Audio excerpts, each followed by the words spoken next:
2023年11月17日 ，ChatGPT 之父山姆·奥特曼被一脚踹下 OpenAI 的王座。那72小时，硅圈简直要疯了。微软股价暴跌，700员工逼宫，投资人连夜杀到旧金山，所有人都在问谁来接管这个800亿美元的 AI 帝国。董事会的答案让所有人都大跌眼镜，他们跪求一个3年前带人叛逃的反骨仔回来当新王，但是这个反骨仔只是淡淡甩出2个字：不要。他叫达里奥·阿莫代，他在百度学会了权力游戏，却拒绝 OpenAI 的王座，用诈骗犯的钱起家，却要给 AI 立宪法。骂特朗普是封建军阀，转头就签下五角大楼的军火单。如今他的 Cloud 已经碾压 ChatGPT， 成了奥特曼醒不来的噩梦。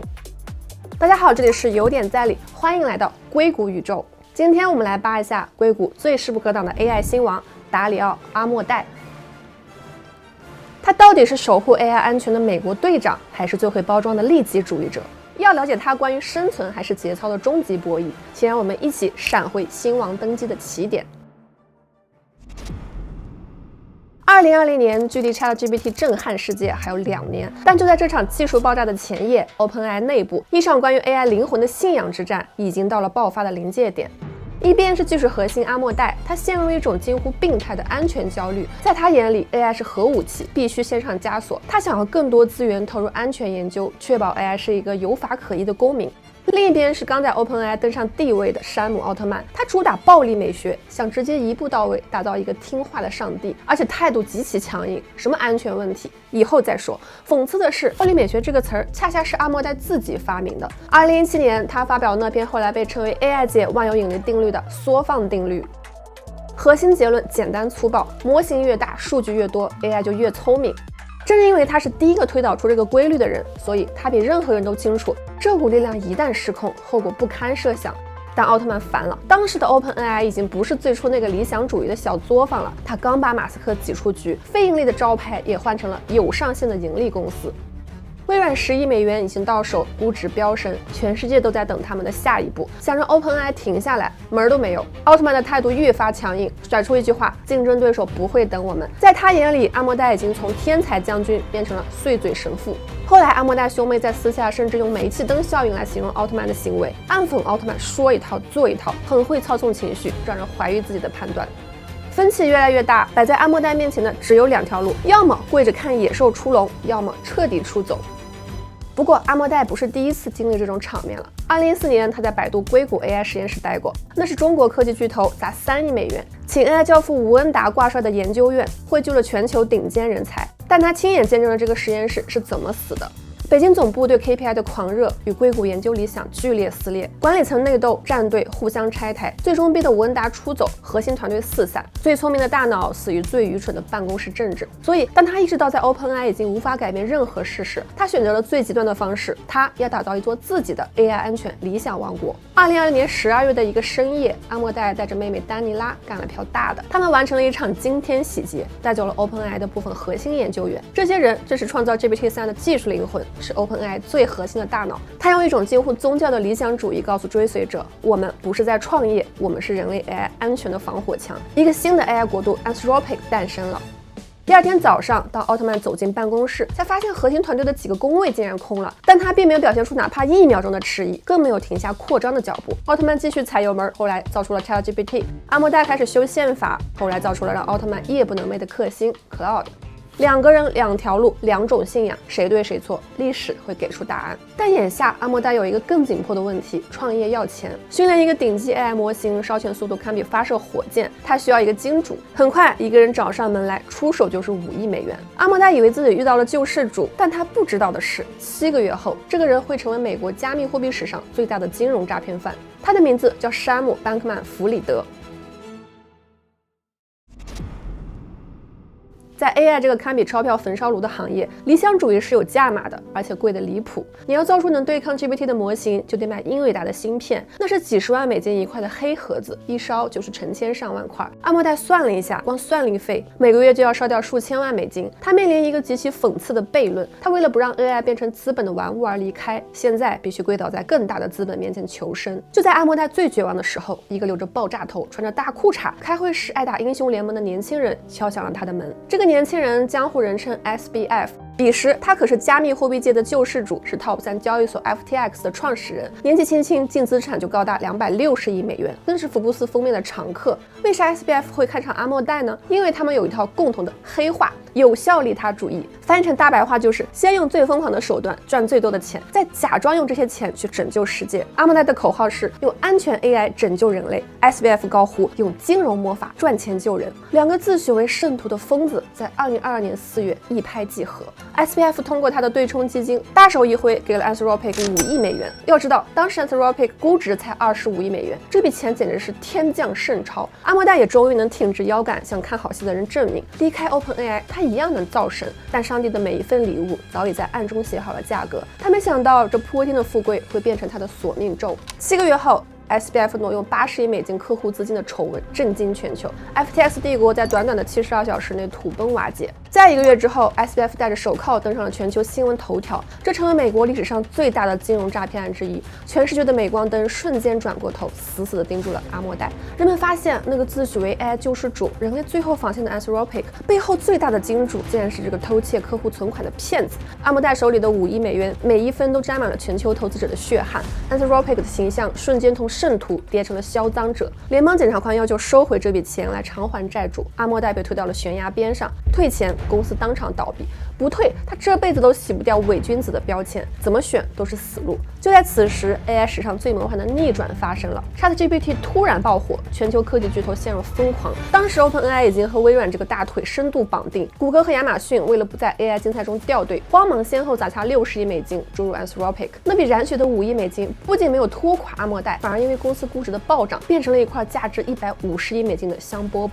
最荒诞的一幕出现了 ，SBF 的债权人原本以为血本无归，结果因为阿莫代的技术太争气，这笔5亿美金的股份直接翻了好几倍卖出，他成了 FTX 破产案中最耀眼的救命稻草，硬生生帮那个诈骗犯还清了欠债。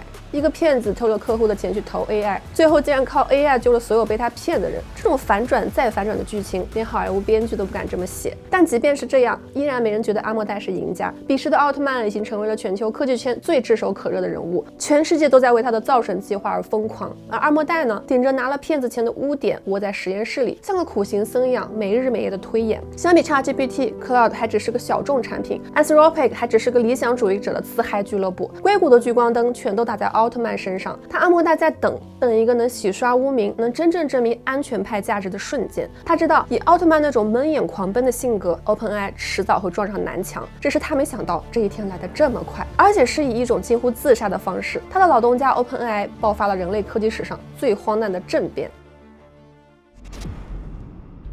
2023年11月17日，旧金山整个硅谷的空气都在颤抖。OpenAI 董事会毫无预兆地发动了惊天政变，山姆·奥特曼被当众解雇，逐出门户。就在全世界都在问谁来接管残局的时候，最戏剧的一幕发生了。OpenAI 的董事会竟然秘密拨通了阿莫代的电话，这简直是上帝开的黑色玩笑。3年前，阿莫代带着妹妹像逃犯一样出走，3年后，董事会却像输红了眼的赌徒跪求他回来。他们开出的价码足以让任何凡人疯狂。2家公司合并，由阿莫代出任新公司的唯一 CEO， 只要点点头，阿莫代就能瞬间接管那个价值800亿美元、拥有 ChatGPT 的庞大帝国。他将成为唯一的、无可争议的 AI 之王。这简直是剧本都写不出来的复仇神话。全硅谷都在等着那个终极答案。但阿莫代只想了几个小时，就冷酷地给出了答复，他拒绝了。很多人以为阿莫代是因为坚守安全理想，不屑于回到那个充满铜臭味的 OpenAI， 但在权力的斗兽场里，这个理由还是太天真了。阿莫代在百度和 OpenAI 2次见识过实验室的崩溃，他比谁都清楚，此时 OpenAI 内部处于火山爆发的状态，700多名员工正联名要求奥特曼回归。他如果答应，面对的将是一群视他为篡位者的研究员和一个随时可能兵变的烂摊子。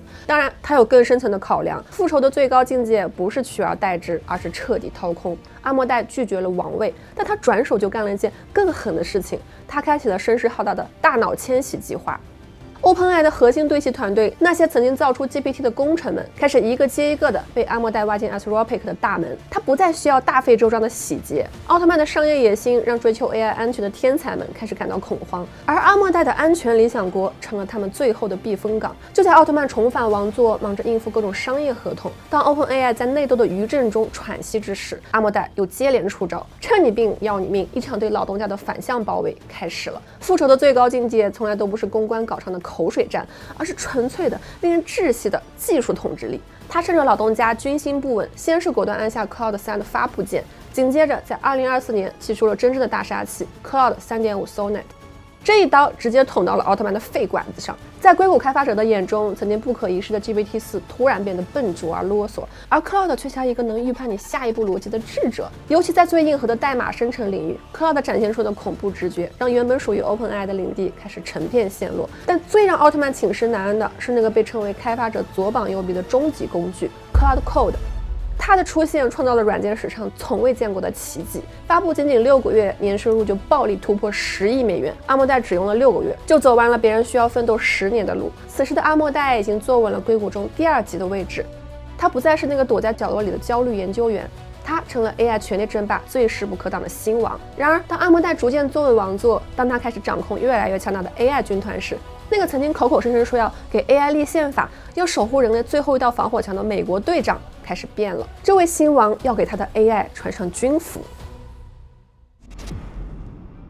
2025年7月，硅谷和华盛顿同时被一条消息震碎：阿莫代一边在公开场合大骂特朗普是封建军阀，一边却在秘密起草一份价值2亿美元的军火合同。这就有点讽刺了。3年前，阿莫代离开 OpenAI 的理由是 AI 不能成为杀人的野兽。2年前，他自封为人类最后的防火墙。可现在，他真把这座墙的后门亲手交给全世界最强大的战争机器。面对质疑，阿莫代并没有觉得尴尬，而且有一套自己的说辞：如果我们不能把最安全的 AI 交给正义的军队，邪恶力量就会用不安全的 AI 毁灭我们。这种为正义而杀人的逻辑，听起来是不是很耳熟？没错，那个曾经被他鄙视的奥特曼也是这么说的。原来所谓的安全枷锁，在2亿美元的军火单面前，不过是可以随意调节的松紧带。阿莫代曾经公开羞辱特朗普，还嘲讽他的幕僚都是技术白痴。但当2025年特朗普政府的 AI 沙皇大卫·萨克斯公开向 Anthropic 发难时，阿莫代的反应也同样快得惊人。大卫·萨克斯开启了连环炮轰，甚至给 Cloud 扣上了一项白左 AI 的帽子。他开喷阿莫代打着安全旗号，本质上是想通过政府监管来锁死竞争对手，来搞垄断。面对这一道封喉的指控，这位理想主义的新王也展现出了极强的灵活性。不到1个月，一份秘密备忘录从 Anthropic 内部流出。阿莫代直言，在商业行为里，坏人得利才是常态。摊牌了，他也不装了。这里的潜台词就是说，道德洁癖是开不了公司的。他开始频繁出入华盛顿的闭门晚宴，甚至开始寻求阿联酋和卡塔尔投资局的注资。他不再嫌弃石油钱是否有血腥味，也不再计较军阀是否懂技术。在权力的牌桌上，节操是底牌，而利益才是筹码。2025年末 ，Anthropic 的估值冲破了1800亿美元大关。企业市场份额达到了32%，正式超越了 OpenAI。阿莫代不仅活了下来，他甚至在某种程度上已经开始制定这个星球上关于 AI 的生存法则。硅谷的权力天平已经彻底倾斜，在 AI 这场成神的游戏里，似乎永远没有纯粹的圣人，只有灵活的赢家。今天，媒体依然簇拥着阿莫代，称他是硅谷最后的良心。但这颗良心的价码已经高到了常人无法想象的地步。站在达里奥·阿莫代身后的不再是几个敲代码的理想主义者，而是人类历史上最庞大的资本意志。谷歌和亚马逊倾巢出动，用130亿美元的算力支票为他保驾护航。顶级风投 Iconic 领头，拉来了贝莱德、高盛以及富可敌国的卡塔尔投资局。兴旺的号角已经吹响，但这只是序幕。谁将拥有定义未来的权利？谁的路径和信仰将带领人类率先实现 AGI？ 阿莫代的安全理想究竟是救世良药，还是人类历史上最高明的商业包装？历史从不听解释，它只看谁活到了最后。那么屏幕前的你又在压住谁呢？好了，今天的故事就到这里。想要了解更多这场关于人类未来的 AI 权力之战，记得给小李点赞、转发、收藏。我们下期精彩继续，拜拜。